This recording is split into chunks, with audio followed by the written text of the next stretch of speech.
다 아름다우시네요.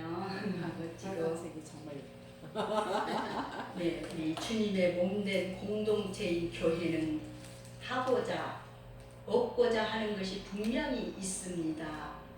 하나님께 신령과 진정으로 예배하는 것, 진리의 성령께서 감동케 하심으로 세상을 살아가는 것, 세상에서 그리스도의 사랑을 흘러보내는 것입니다. 아멘. 이 목적에 사로잡혀야 교회는 엉뚱한 길, 엉뚱한 일, 교회는 그러니까 딴 길, 딴 이득, 딴 재미에서 빠지지가 않습니다. 진정한 교회가 되기 위해서 복음보다 사랑했던 것들을 버려야 합니다. 아멘. 오직 그리스도의 사랑에만 빠져야 합니다. 아멘. 사단은 우리에게 이렇게 회유하지요. 하나님을 믿으려면 너나 잘 믿어. 왜 부인까지 끌고 가려고 해? 남편까지 끌고 가려고 해? 왜 자식까지 끌고 가고 있어? 왜 종교의 자유라는 게 있잖아. 신앙을 각자의 선택으로 돌리게 합니다. 우리를 이해하는 것처럼 속삭이고 오지요. 아주 그럴듯하게 들립니다. 거기에 함정이 있습니다. 사단은 우리를 이렇게 계속 유혹하며 회유합니다. 신앙과 물질은 별개야. 여러분 정말 그렇습니까? 주님은 하나님과 물질을 겸하여 섬길 수 없다고 지적하십니다. 어떤 사람의 삶의 토대는 물질일 수 있습니다. 물질을 하나님처럼 신격화합니다. 하나님보다 더 높입니다. 하나님은 그것을 다루십니다. 어떤 사람의 삶의 토대는 자녀일 수 있습니다. 자녀를 하나님보다 더 높입니다. 하나님은 그것을 또 다루십니다. 여러분의 삶의 토대는 무엇입니까? 하나님은 우리와 함께 하십니다. 아멘. 그런데 우리는 하나님의 함께 하심을 의심하는 경우가 있습니다. 힘들고 괴로움은 원망도 나옵니다. 강야를 행진하는 이스라엘 백성들이 그렇게 했다는 것입니다. 하나님을 원망하고 불평하는 백성들에게 물을 주시고 백성들과 함께 하심을 증명하셨습니다. 우리나라는 물 부족 국가인데 물쓰듯 한다는 간헐적 표현이 존재합니다. 과거에 우리 조상들은 물을 쓰는데 그렇게 어려움이 없었으므로 이런 말이 나왔을 터입니다. 한 세대 전만 해도 물을 사서 마신다는 말을 듣지 못했었지만은 지금은 물을 사서 마십니다. 저도 물을 사서 마시고 있습니다. 이제는 물도 돈이고 자원입니다. 물을 어떻게 효율적으로 이렇게 이용하느냐 그렇게 해서 국민의 생존 그리고 국가의 안위와 직결되고 있습니다. 그래도 우리는 형편이 좀 낮습니다. 물을 이용하고 집집마다 수도가 있기 때문입니다.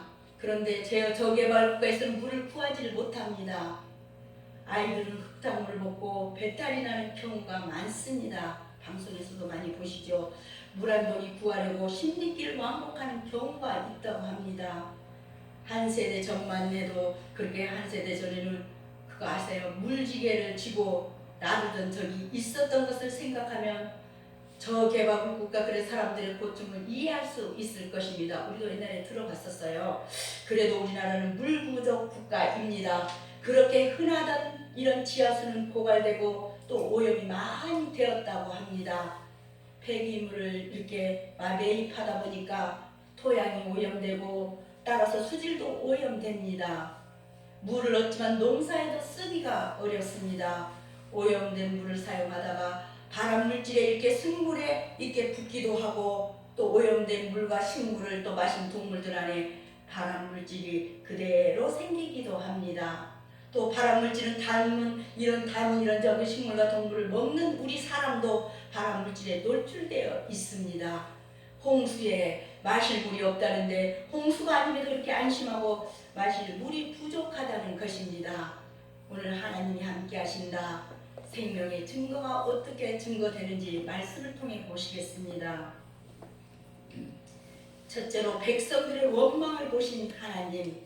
이스라엘 백성은 벅찬 감격으로 애굽을 빠져나왔었지만은 곧바로 젖과 꿀이 흐르는 가나안 땅에 들어가지 못했습니다. 그리고 황량하고 천박한 그런 강약길을 전진해야만 했습니다.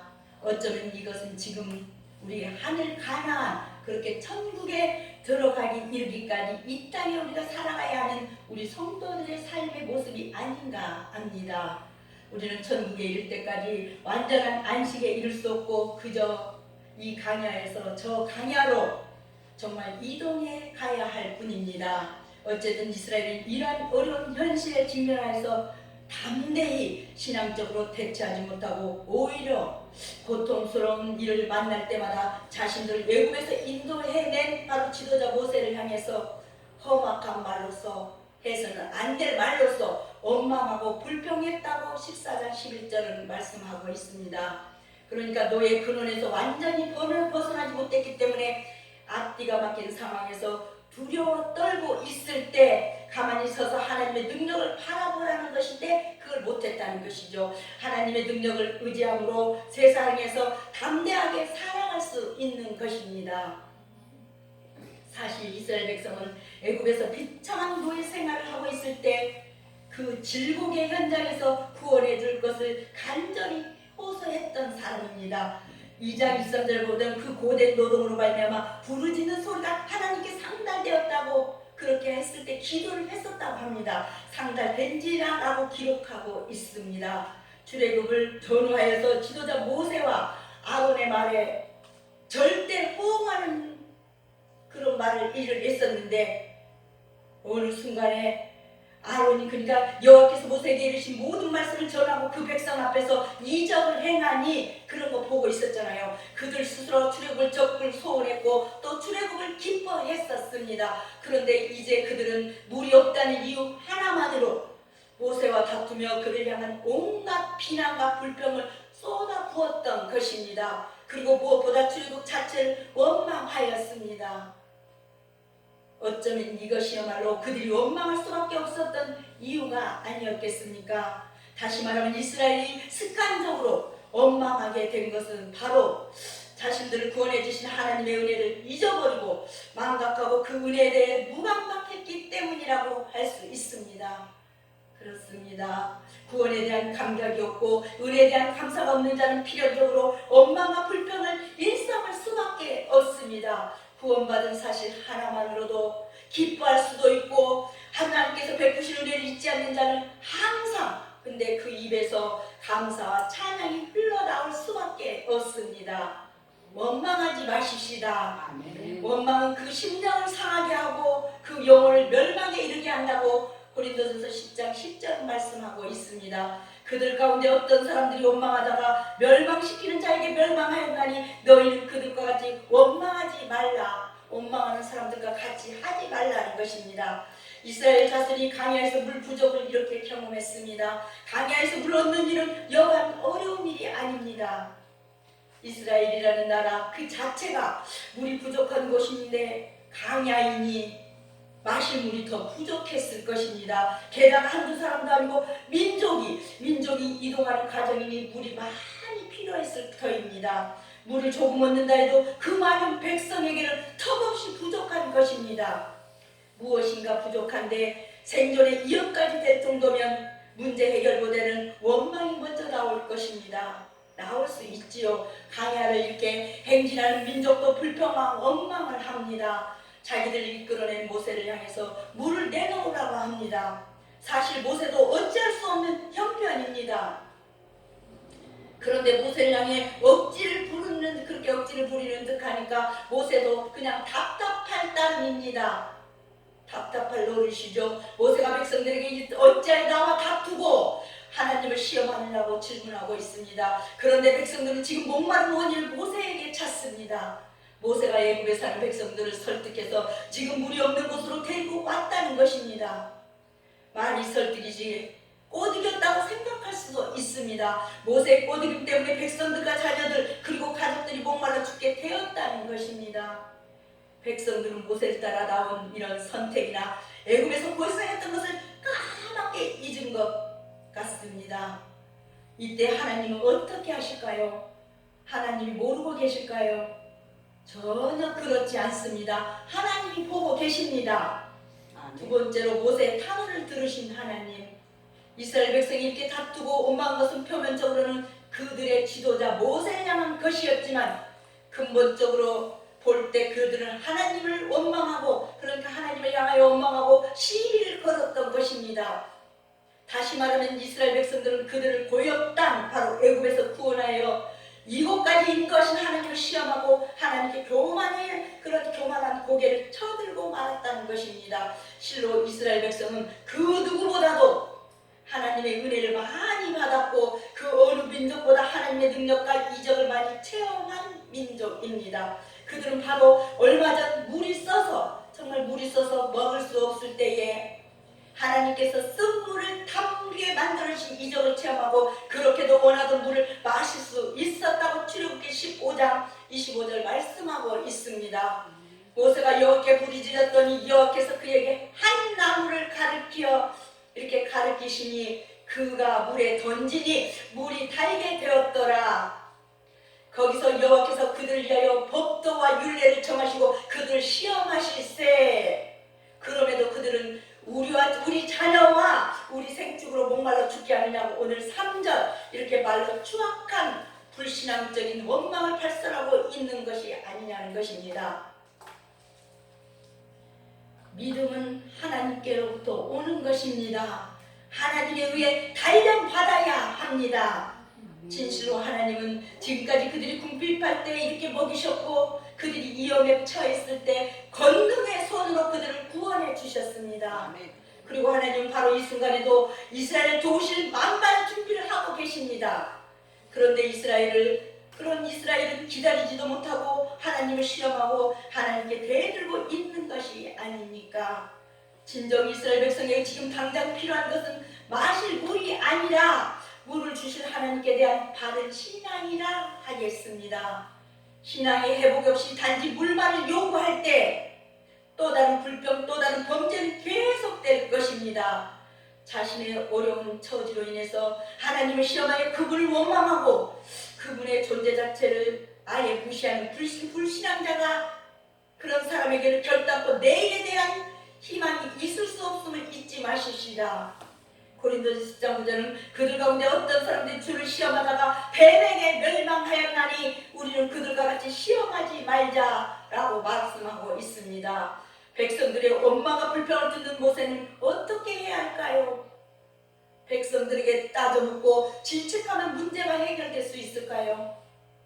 어떤 문제가 발생했을 때 상대에게 그런 문제를 떠넘겨서 해결될 문제가 얼마나 될까요? 인간 관계에서는 쉽게 해결되지 않습니다. 조직에서는 문제가 발생하면 희생양을 만드는 경향이 있습니다. 누구 한 사람에게 잘못을 мот아버리고 계속 몰아버리고 희생양의 탓을 하면서 스트레스를 풀려고 합니다. 그래도 문제의 원인이 제거되지 않습니다. 모세가 지금 백성들의 원망에 의해서 이렇게 희생양이 될 처지입니다. 지도자라 할지라도 백성들의 생존의 문제를 해결하지 못하면 이렇게 됩니다. 모세가 스스로 해결할 방법이 없습니다. 이때 할 수 있는 것은 하나님께 아뢰는 방법뿐입니다. 모세가 하나님께 부르짖습니다. 내가 이 백성들에게 어떻게 하면 되겠습니까? 조금 지나면 백성들이 나에게 돌을 던질 것 같습니다. 물이 없으면 물을 얻기 위해 노력하는 게 문제일까요? 우리 사람의 생각으로는 그렇습니다. 하지만 백성들의 물을 얻으려고 노력조차 하지 않았을까요? 이미 노력을 했을 것입니다. 노력해도 안 되니까 모세를 원망하다가 모세를 원망합니다. 사람이 노력해도 안 되는 일이라면 그것은 하나님이 해결할 수밖에 없습니다. 그래서 하나님께 간구해야 합니다. 모세가 자기 목숨을 걸고 탄원하듯 하나님께 기도합니다. 하나님이 모세의 간구를 들으십니다. 여러분도 이렇게 모세처럼 탄원하듯 교회 앞에 와서 탄원해 보신 적이 있으십니까? 세 번째로 반석을 치라 말씀하신 하나님. 하나님은 물이 없어 또다시 원망하는 이스라엘 백성들을, 이런 백성들을 징벌하시는 대신에 모세를 통해 그들에게 물을 공급해 줄 방법을 제시해 주셨습니다. 그 방법이란 모세의 손에 들려진 지팡이로서 반석을 쳐 물을 내는 것이었습니다. 모세의 지팡이는 모세가 호렙산 기슭에서 양을 치던 때에 들고 다녔던 바로 그 지팡이. 그 지팡이의 출애굽기 바로 4장 2절은 여호와께서 그에게 이르시되 내 손에 있는 것이 무엇이냐? 그가 이르되 지팡이니라고 말하고 있습니다. 나일강을 내리쳐 피로 변하게 만든 그 지팡이, 또 출애굽기 7장 20절 홍해를 저 그 가운데 길을 내게 만든 바로 그 지팡이였다는 것입니다. 지팡이를 들고 손을 바다 위로 내밀어 그것이 갈라지게 하라. 이스라엘 자손이 바다 가운데서 빠진 땅으로 행하리라. 이처럼 하나님은 가장 보잘것없는 것을 사용하셔서 당신의 권능을 나타내시기를 기뻐하십니다. 고린도전서 1장 26절 29절에는 주 안에서 자랑함이 마땅하다. 하나님을 믿는 미련한 자가 자기 진실을 믿는 똑똑한 자보다 훨씬 큰 것을 하나님이 그보다 훨씬 크기 때문이라고 기록되어 있습니다. 그러므로 미련한 자 같으나 하나님께 속해 있으므로 하나님만큼 클 것입니다. 여러분들도 하나님만큼 클 것입니다. 어쨌든 하나님 모세에게 물을 공급하는 방법으로 반석을 내리치라고 명하셨습니다. 사실 반석, 곧 큰 바위덩어리에서 물을 얻는다는 것은 우리 상식적으로는 불가능한 일이라 하겠습니다. 그러나 하나님은 불가능하게 보이는 그 일을 모세에게 명하셨습니다. 이때 모세에게는 나름대로 의구심이나 주저함이 있었을 줄로 압니다. 하지만 그는 마치 로봇과 같이 단지 기계적으로 반석을 내리친 것이 아니라 하나님의 거룩한 뜻에 믿음으로 응답하는 신앙의 표시로 그 반석을 내리쳤습니다. 이러한 절대 신앙, 절대 순종을 통해 모세와 이스라엘은 하나님의 준비해 주신 물을 마실 수 있었습니다. 이렇게 신약 사도 바울은 그래서 반석에서 물을 얻는 이 사건을 구속사적인 맥락으로 이해하면서 반석과 물을 각각 신령한 반석, 신령한 음료라고 고린도전서 10장 4절은 말씀하고 있습니다. 다 같은 신령한 음료를 마셨으니 이는 그들을 따르는 신령한 반석으로부터 마셨음에 그 반석은 곧 그리스도라. 그렇습니다. 당시 심한 갈증으로 그 육체와 심령이 메말라 있던 이스라엘 백성이 하나님께서 허락하신 반석의 물로 완전히 해방할 수 있었던 것처럼 오늘 죄와 고통으로 질식한 이런 것 같은 이 세상에서 심히 가난 영원히 해결할 수 있는 유일한 방법은 신령한 반석이요 신령한 음료신 예수 그리스도를 믿음으로 받아들이는 방법입니다. 실로 예수 그리스도는 죽어가는 영혼을 소생시키는 유일한 처방이요 영원한 생명을 얻게 하는 유일한 길이십니다. 길이라고 다 같은 길이 아니지 않습니까? 이사야 55장 1절 3절에는 길이라고 다 같은 길이 아니라 생명의 길이 있는가 하면 사망의 길도 있고 복이나 저주의 길도 있다고 했습니다. 백성의 원망과 불평을 이렇게 원망을 보시는 우리 하나님, 모세의 탄원과 간구를 들으신 하나님이 이제 어떻게 응답하실까요? 원망을 잠재우고 간구를 들으시는 방법은 딱 하나입니다. 하나님께서 백성들에게 물을 주시면 문제가 해결됩니다. 하지만 하나님이 직접 행하지 않으십니다. 갑자기 비를 내리시지도 않았습니다. 그러면 간구한 모세가 백성들 사이에서 이치가 애매해집니다. 하나님 모세의 기도를 들으셨으므로 모세에게 먼저 응답하십니다. 하나님이 모세에게 이스라엘 장로들 데리고 나일강을 치는 지팡이를 들고 가라고 하십니다. 그리고 하나님이 호렙산 반석에서 모세 앞에 서겠다고 하십니다. 하나님이 문제를 직접 다 해결하시지만 모세 책임을 요구하십니다. 장로들과 함께하고 지팡이를 들라는 말씀입니다. 장로들에게는 하나님의 문제 해결을 보게 함으로 모세의 권위를 회복시키십니다. 지팡이는 과거의 문제 해결의 도구로 사용되었는데 지금도 문제 해결의 도구로 이렇게 사용되어야 합니다. 하나님의 모세에게 반석을 치라고 하십니다. 그러면 반석에서 물이 나오고 백성들 모두 마시게 될 것입니다. 모세가 하나님의 말씀대로 행하였습니다. 사람이 할 수 없는 일이라 하나님의 명령대로 하면 될까요? 사람이 할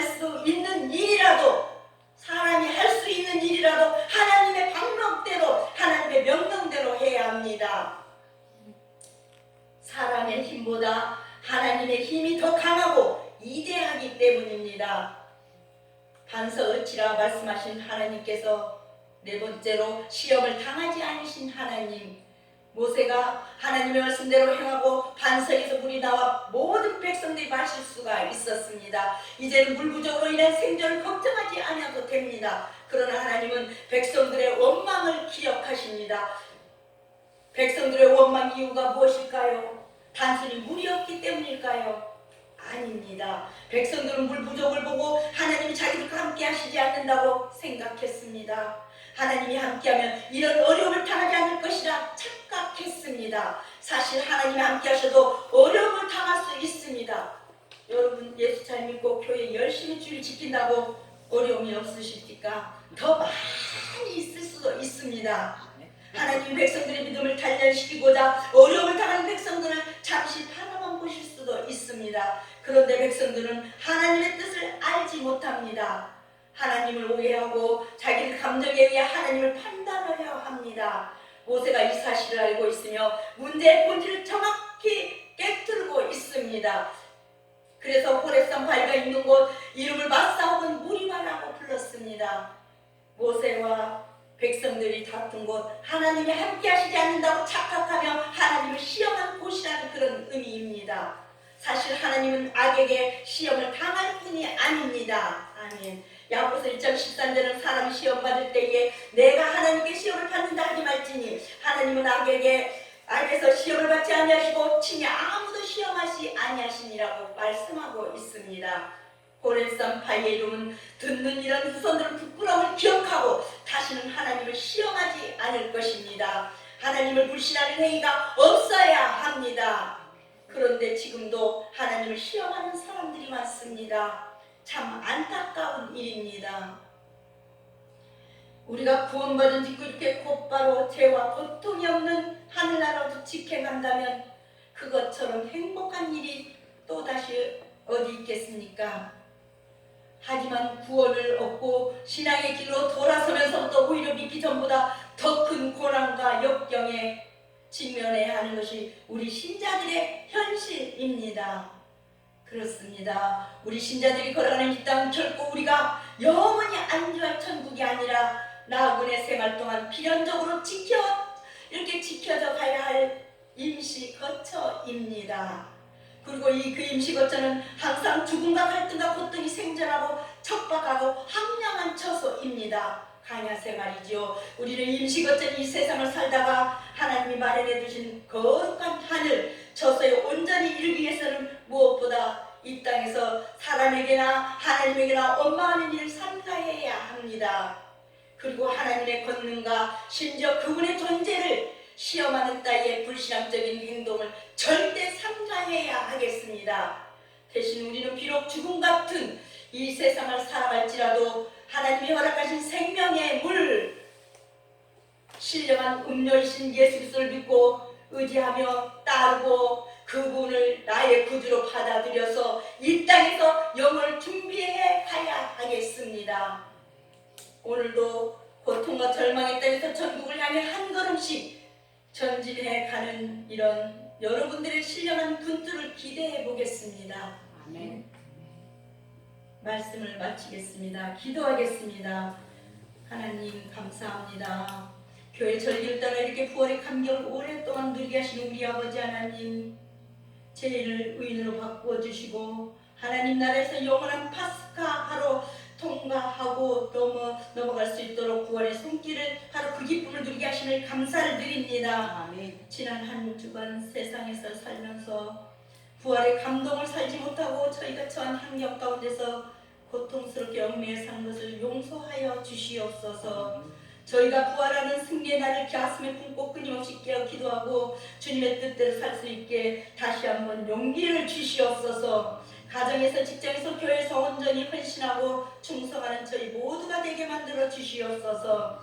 또 교회를 위하여서 몸바쳐 헌신한 믿음의 지체들이 순간 신앙을 오늘도 이렇게 살아가는 저희 모두가 만들어 가게 하여 주옵소서. 하나님과 함께 하심을 감사드리며 예수님의 이름으로 감사하며 기도드리옵나이다. 아멘. 경배와 찬양 우리 84장